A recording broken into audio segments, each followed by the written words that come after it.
This is our final panel discussion on this stage 2 at Procurement and Supply Chain Live, and what a panel it's going to be on digital ecosystems. We have 3 guests on our panel, and I'll introduce them one by one and show them to their seats.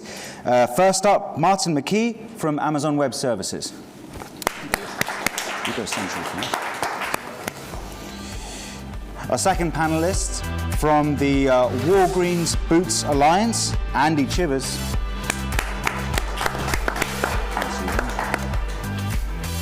And finally, from Cranfield University, Sarush Sagiri.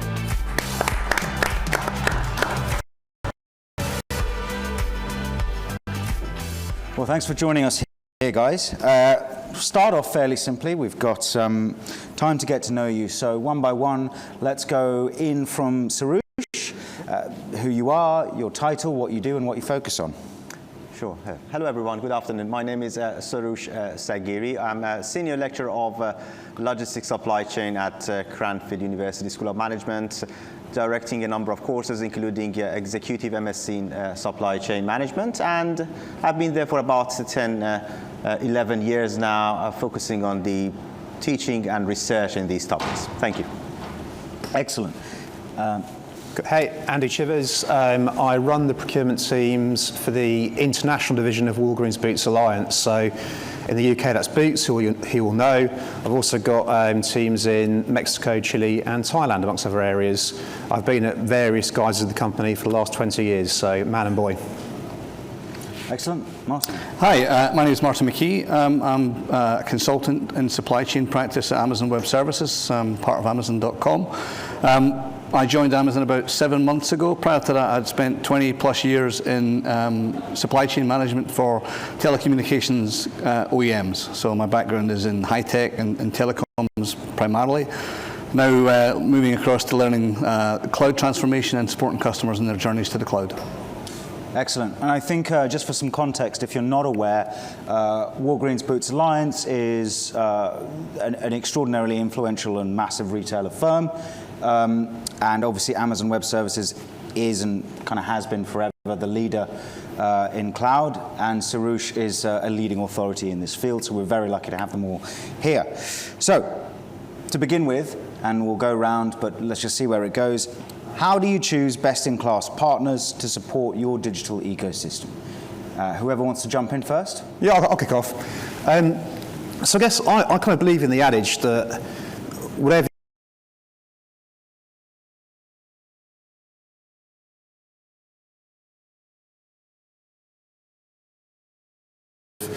have you got really clear technical requirements, and so ecosystems, will it connect into existing infrastructure? Have you got, has the partners you're looking at, have you done the scouting in the market? Do they have the right credentials? Will you have the ability to influence their roadmap around what's coming in the future?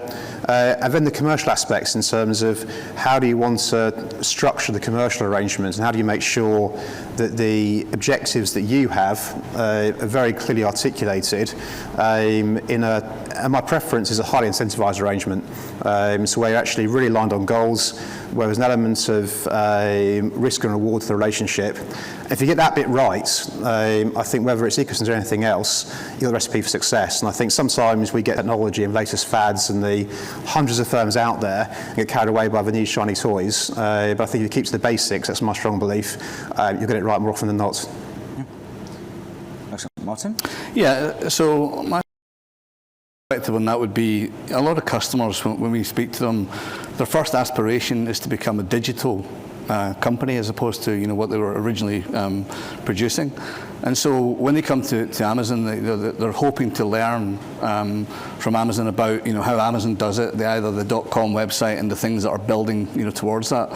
But of course you can't just become Amazon, because Amazon's got 20 years of building up to being what they are now in terms of the microsystems that are driving the .com website.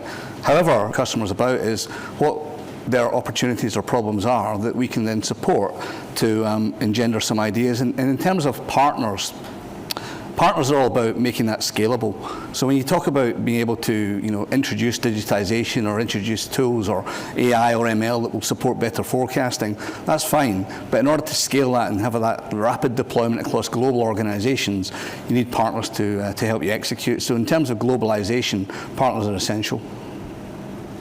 And if you want to add to that, those studies I went through mainly highlight the necessity of compatibility of these platforms and the potential for that. Maybe it doesn't exist at the moment, but if they can go through that direction to make sure their system, whether it's information system or those digital system, can be ready for that match or integration with the buying company. And in many cases, it goes beyond that digitization, and it should have or you should be ready for digital transformation, and that can happen, or they should happen actually, and that they should be ready for that major change in their system. Compatibility, sorry, that just seems like the number one struggle. Is that a struggle, or is that just, something that we're now ready for? Compatibility within microsystems. Yeah, so what we tend to find is that companies have grown over time. That could be through mergers or acquisitions, and therefore you have multiple various ERP systems that tend not to be integrated in many cases, even though companies aspire to bring them together.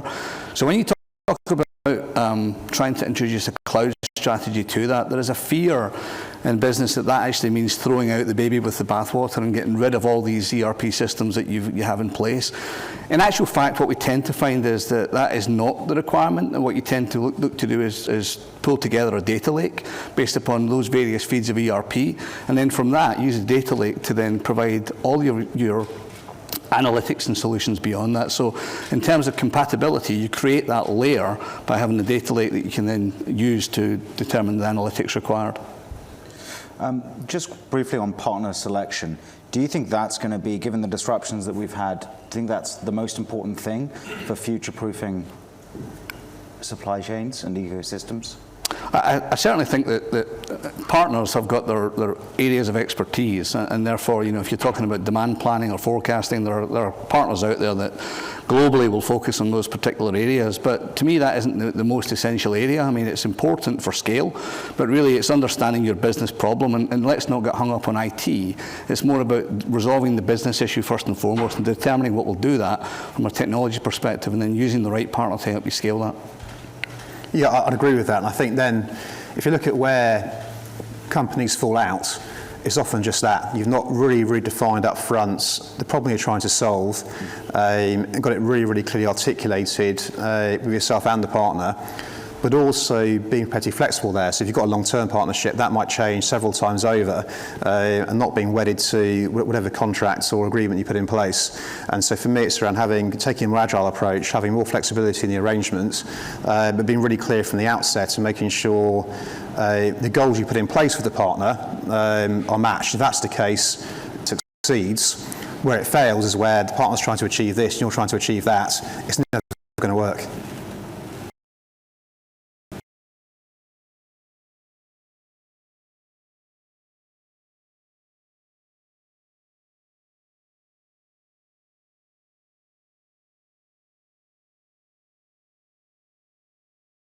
Them to do, but I can see them as a source of knowledge, innovation, lots of new ideas. They can take the lead for some part of these activities. So in that case, there can be different type of relationship with them, and yeah, for some of those partners it should work like that. I think just one challenge that's always there is that when you do introduce partners to help you scale, there are silos that can occur. So that one throat to choke, as they badly put it, is really important, that you understand who's for you and that they can pull everyone to account for what you're trying to execute. That's almost more true than ever now with the remote working world, just beyond digital ecosystems, just for offices to function. Buy or build? How do you make the decision? Okay, I'll go first. I mean, you can build pretty much anything. The two things to consider really are the cost. If you build it yourself, it's not always, but usually more expensive. and time to market. And again, if you build it yourself, typically it will take longer. The way we approach it at WBA is, what's the differentiating factor? Is it the service that you are looking or product looking to sell, or is it the platform on which you're selling it, or is it both? And I think if the service is your USP and something that's unique to you, then actually an off-the-shelf platform's kind of fine, because that's what you're trying to sell and that's what's the differentiating factor. If actually the service is more generic, but you've got a great platform with great user interfaces which can really set you aside, then you might well say, you know, I'm going to build that and bespoke it to myself, because that becomes part of my core offering. So I think you have to look at it on that basis around what's core to your business and what then differentiates you from the rest. I would agree. I think that, you know, that normally the question is, so, you know, what is the IP, what is the unique proposition and the USP that you mentioned earlier on that is going to be important here to determine, and ultimately, if what is unique to your proposition is something that you're building, then that would be in-house. But there could be partners who can do that more effectively and cost effectively for you to help do that, to create a service which is your actual IP that you're bringing to the market. So case dependent, I guess, is the answer. Yeah, and if you don't do that and want to do many things in the same time, although you might be good in many of them, but you lose the time that concentrate on something that you are really good at, and then you cannot compete in the market. So it's good to focus on those unique selling points, something giving you that competitive advantage better than others, and leave the rest to others. The typical question we also ask, how strategic that item is, the question about security aspect also, how much you want to share that, some elements of your business with others or you don't want to share. So it goes through a long journey to answer all of these and then decide to make or buy. Well, it seems now that you can get so much more off the shelf, now that you can almost build your own IP through a combination of buying and building, and then that becomes your own as well. Are you seeing that change happening at a faster rate now? Well, so in case of AWS, where, you know, we have hundreds of thousands of partners now around the world that are using the platform, and, you know, they're creating their own IP on AWS, which is offering services to customers in their unique fields. So, you know, they're out there creating and becoming partners that are creating content on top of that. But then there are others who are maybe training companies to use AWS or helping to migrate to the cloud, that are a different kind of partner, but still relevant in that field. I think you can do both. It's a good example. So for the number 7 business, or number 7 cosmetics, we launched 2 weeks ago ProDerm Scan, which is basically a bit of technology where it will do an analysis on your skin and prescribe the perfect skincare routine, makeup, whatever it might be that you need. Now we've got all that IP within our business we've been doing, but previously we had something called Match Made and investigations of that sort of thing. But we needed that bit of technology sitting alongside it to really enable it.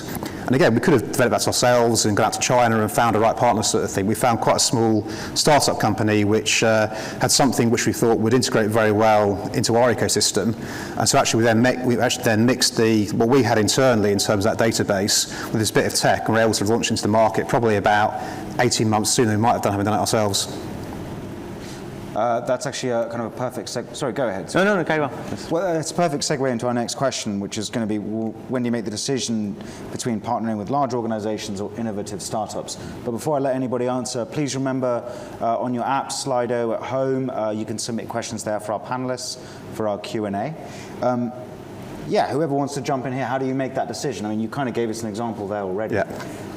But at what point is something a startup that you consider working with? I think it varies. I mean, for us, I think it's clearly we're a huge retailer. We've got 2,500 shops in the UK. We've got probably about 18,000 stores globally. And so you need to have, in terms of the backbone, something with real scale. I'm sure it's the same for AWS as well, sort of thing. You can't, you have to have the infrastructure, the R&D, and working with partners behind that sort of thing. So I think for us, it's around, we'd be very unlikely to put that much risk into a startup side. They've not got the scale, they've not got the finances, frankly, to align it. However, like example I gave, for the magic on top, I think that's where, and you've got, these companies cropping up. It could be, small organisations, 50, 100, 200 employees. Are they getting that balance right in terms of where you play? This whole thing's about risk and resilience is where you take that calculated risk, where if it goes wrong, what's the consequences? Have we got the right robust BCP in place to deal with that? And if so, then it's it's worth taking. There's an expression that's used in Amazon and AWS, and it remains day one.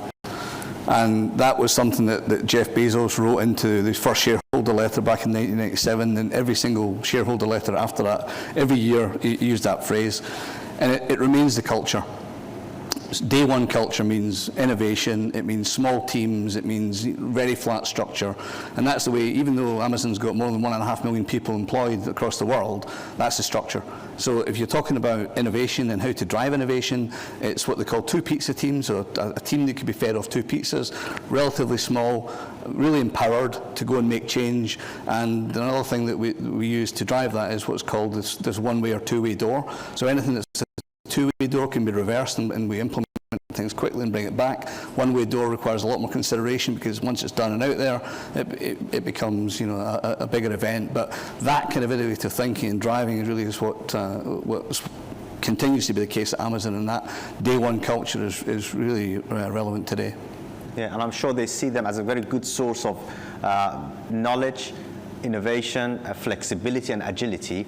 And as soon as they start making the system more complex, those startups, possibly it's not a good approach to work with them. But in most cases, no, they are flexible enough and agile to make the business going forward much faster. Yeah, there's one thing that's really risen in discussion is there's diversity and inclusion, but diversity and inclusion within supply chains.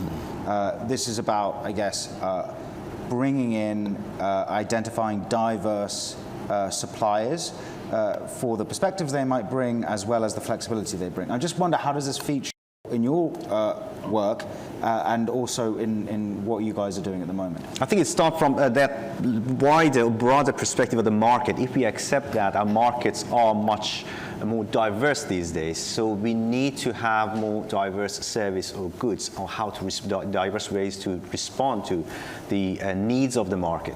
On top of that, there are many things around us happening, lots of those disruptions. Again, they are quite diverse. So to respond to all these demands, challenges, disruption, and so on, we need a good source of ideas and diverse solutions. And this is where exactly those inclusion and diversity in our supply base can help. We cannot expect to invent or have solution for everything internally, and that diverse supply base can be a great help. Yeah, I agree. I think for me there's two or three things to it. First of all the research says you have diversity around your business and diversity in your supply chain. You will get a better share of customer wallet, which is important. I saw the session on net zero on the other stage earlier on. He was talking about shareholders want it, consumers want it. If you don't do it, you will lose money. Secondly, as you were saying, Blaise, it brings different thinking, different perspectives to the organisation. And thirdly, it's fundamentally the right thing to do. And so we took the decision about 2 years ago that we were going to set diverse supplier spend targets within our organisation. So we partner with two companies in the UK, WeWork and MDM UK, one of which is about female-owned businesses, the other is around business owned by people of colour. We work very closely with them, and we've now got spend targets, the year-on-year growth for diverse suppliers, built into not only to our KPIs but our bonuses. So if I don't put a certain amount of spend with a diverse supply base, I won't get paid my bonus. And so it's really bedded into our objectives because we fundamentally believe it's the right thing to do from every angle you look at it. Yeah, I think, just following on from what Andy says, ultimately, you're in business to serve your customers. Your customers, by definition, in a global organisation, are diverse. So why would you not have that reflected in your employee base and in your supply base and every other factor that you're trying to get the best value from? Because remember also that in that diversity, you've got differences in opinion, you've got different ways of solving problems. So ultimately, you're better equipped as a business to deal with the issues that arise than you would have been without that kind of diverse workforce. So it's incredibly important. And this all chimes with the sort of the perspective that's coming through, which is that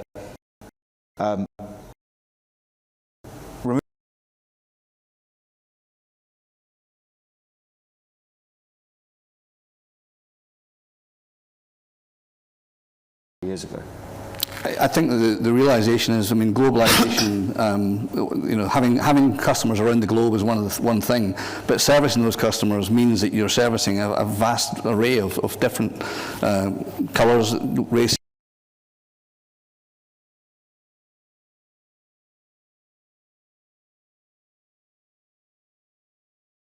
Having diverse suppliers, it's about, even if you've got big multinational partners, making sure the account team that services you is representative of your customer base. And so in one of our big marketing contracts, one of the agency's KPIs is they must hit certain diversity metrics, and during the RFP stage we actually explained to one of the bidders that they weren't going to be successful because the team they pitched for our account all looked like me. And they changed the team over and everything else sort of thing. But it's around influencing. You can talk about generally diverse suppliers. You think about smaller startups, smaller companies, but actually you can influence really big companies by saying we're not going to place our business with you unless our team represents UK society, global society, as you were saying, and our customer base. Yeah.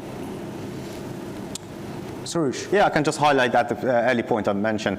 On top of what a customer wants, and it's quite diverse, the type of challenges, uncertainties, disruption we see these days are more than ever, and are quite new ones every day. So we need some new ideas to resolve them, and this is coming from all different sources from our supply chain or supply base. Let's stick with you, Suresh, on this for this next one. What are the tips and tricks for building stronger partnerships? We're going back to this now, and you can include in that what we were just discussing as well. I don't have a list of those tricks out there, but I know that we look at those suppliers or partners, as I addressed earlier, and not just somebody who is selling us a service or giving us that product. It's a whole package of everything, a whole package of values, and on top of that, there might be a whole package of risks and uncertainties and some headaches when we work with some partners. So we should look at both angles of that. Say, okay, working with these guys, that lots of benefits, and at the same time they might damage our reputation in case they do something wrong, in case they don't know what's happening in their supply chain, and some cases of, for example, child labor is happening in tier 4 supplier. So it's just looking at the choice of our suppliers more carefully as the whole package of both good values and also some risks. Yeah, I think so. I think I won't talk again about making sure you've got the same goals and objectives, covered that sort of thing. So if I look at this will sound a bit corny, but my strongest partnership is my marriage. And we have ups and downs, and we don't always agree, but ultimately we keep the lines of communication open. We've got, hopefully I like to think, shared objectives and goals. And I think if you apply that, not to every single supplier you deal with, because there's going to be a different segmentation there, but I think if you apply that philosophy around, we can see where we want to get to, and we're working together along that way, and we're communicating all the time at every level. I think it kind of works. Yeah, I think that's absolutely right. That alignment is really important, and strong communication is equally important, because let's not forget that you and your partners or partners, you're all trying to service a customer at the end of the day, and that customer is trying to do something new, and new means change, and change is difficult. And if you think about the world nowadays, where you've got this explosion of data, and corporate stakeholders and shareholders and boards are all trying to push their management teams to do more with that data. There's more personas than ever that are trying to drive decision making from that data as well. So companies need. It's really important that when you manage that with a partner, you're in alignment about what you're trying to achieve and how you communicate that. Excellent. Well, communication seems to be what we keep coming back to. But that's more important now than ever, because things are getting more diverse, more complicated, and in order to simplify it, you need, I guess, clear lines of communication. Moving on into our final thing before we start flicking to questions, risk and resilience. Recent events have shone a light on how important risk mitigation is in organizations. How does this affect future partnerships? And there's a number of ways that we can do this. Risk and resilience is the name of this conference. It's the most important thing that on everybody's lips. Can you all name one key factor? And then we'll go from there. Whoever wants to jump in, go first. Okay, for me, I'm going to cheat and do two. So first of all, I think, as my American colleagues say, haven't got that built in, then don't come and have the conversation. My own personal one is that, is it the single most important factor? No. There's lots of other factors in terms of making decisions, but probably it's the most important of the hygiene factors. That's how I put it. Okay. Yeah, I think for me it's that continuity of supply and ensuring that you stay in the game. So having that ability to, and you saw it with many companies who were perhaps global operators, but that typically meant having a lot of supply in Asia and customers in, say, Western Europe or in the US, and all of a sudden pandemic hits and we've got difficulties in getting sea containers and getting vessels to move product from that geography to another geography. That's a challenge. You overcome that, and if you've got scale, you have the ability to do what some companies done and build your own sea containers or charter your own ships. But that's not within reach for all. But you need to have that ability, otherwise you're going to go out of business. So you need to have that ability to stay in the game and keep product flowing. But then coming from that is, well, strategically, what do you do next to mitigate that for the future? Yeah, absolutely. Responding to the risk and having the contingency plan, of course, is absolutely crucial. On top of that, being proactive and having those sensors all across your supply chain, having that intelligence of the supply or supply market to identify those potential areas of the disruption when they are happening as soon as possible or in advance.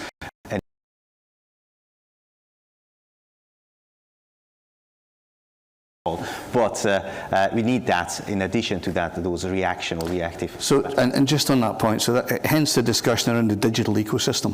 So in the past, this has been managed by spreadsheets, it's been managed by discussions in meeting rooms, and now with this availability of data and trying to utilize that data to manage the future is where supply chain is going.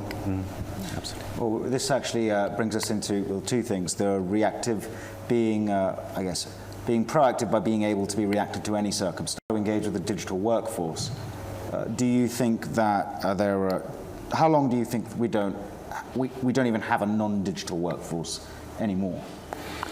I'd like to think that, clearly the last 2 or 3 years has been everyone says it's 20 years progress in that kind of period of time, but I think we've always had digital workforces. We've been doing it using our business, for years and years and years, whether it's offshoring, nearshoring, people working remote and so on.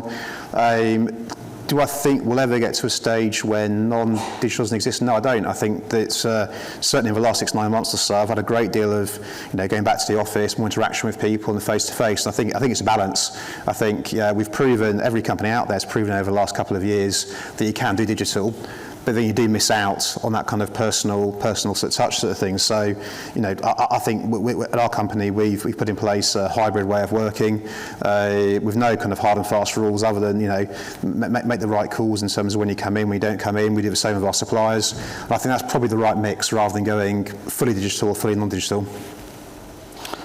Yeah, I think that it's true for many different companies that some advocate, coming back to work to an extent, so you get the benefit of the face-to-face interaction, relationships, and spontaneity around team building. But the tools that exist now enable us to do that remotely, and we've proven that over the past couple of years. I think that when you consider also the fact that if you look at the demographic of the workforce nowadays, there are some people that have come into the workforce who know no different.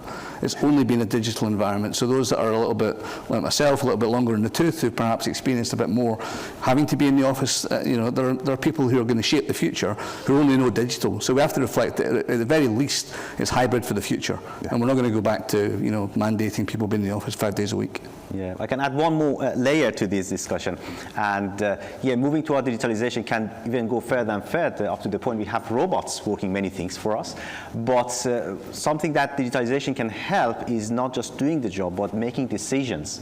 And this is where exactly that AI or data analytics or pattern recognition can help a lot. This is much beyond that individuals can do that, and this is the main change or game changer in the near future. Yeah, now that the hybrid working world has arrived, we can't go back, because as you say, you won't get anybody applying for your job. All data is now showing that if they can't get the sort of they need, they aren't going to apply. Yep. Yep. Salaries never mattered less. to a cohort, to a generation than I won't go that far. No, that's not me. PwC data. It's still the most important factor, but it's never mattered less. Yeah, I agree. Anyway, I'd like to open up for some questions if anybody has any. I know that we've been rambling on plenty up here. Excellent. We have a question just behind Sean, Emily. Please introduce yourself and your company. Yeah, hi, Dan Gawley from BP.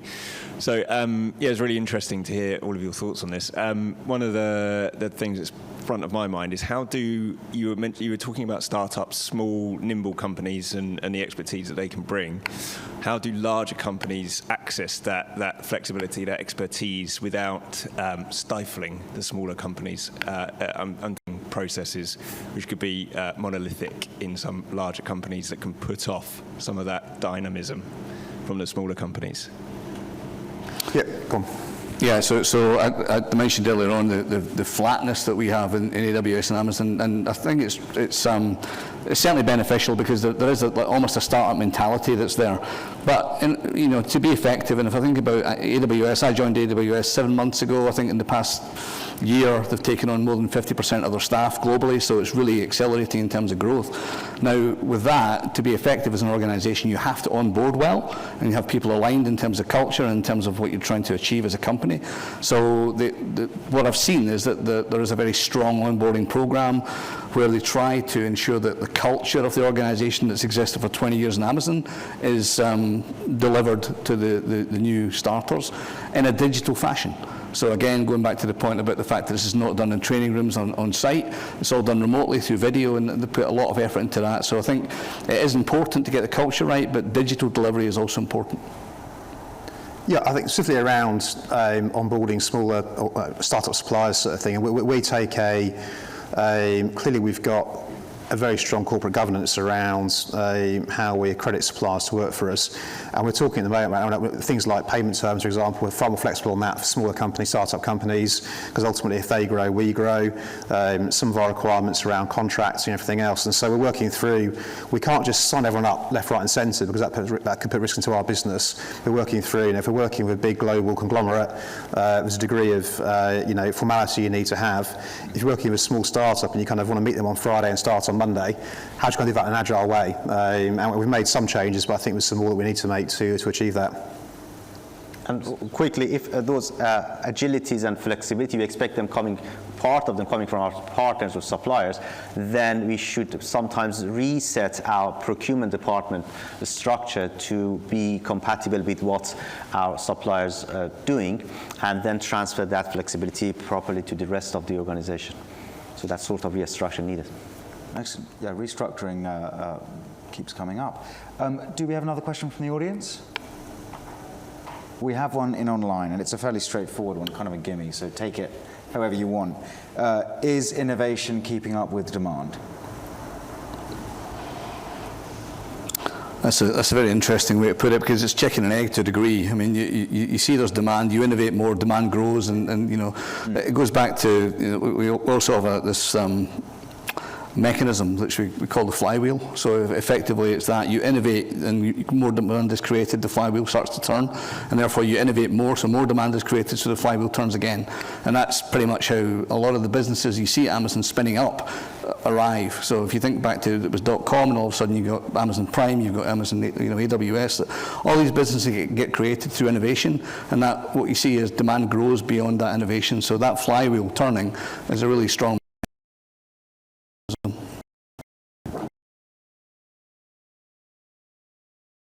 the demand. So, and these are lots of innovative ideas there, and they need to prepare the demand for that. Sometimes it takes time, sometimes they need to wait for the right time to sell that. I think you're right. I went to something 10, 12 years ago, and it was a supplier of ours, an innovation lab over in Nice in France, and they were saying if you go to a department store or a clothes shop now, the technology exists to have, you try on a jacket and a camera in the mirror will say, try these trousers, come and bring them in. And that's been around for years and years and years, but the perception of the customer is someone spying on me getting changed in the changing room. And so the innovation's there, but actually the customer doesn't want it. So you have to make those choices around, what we implement, what the customer will find tolerable, different demographics, and maybe in 20 years' time, so I think you're absolutely right, Suresh. Excellent. Well, I would like to say a very big thank you to our panelists. There are no further sessions here, but we session anyway.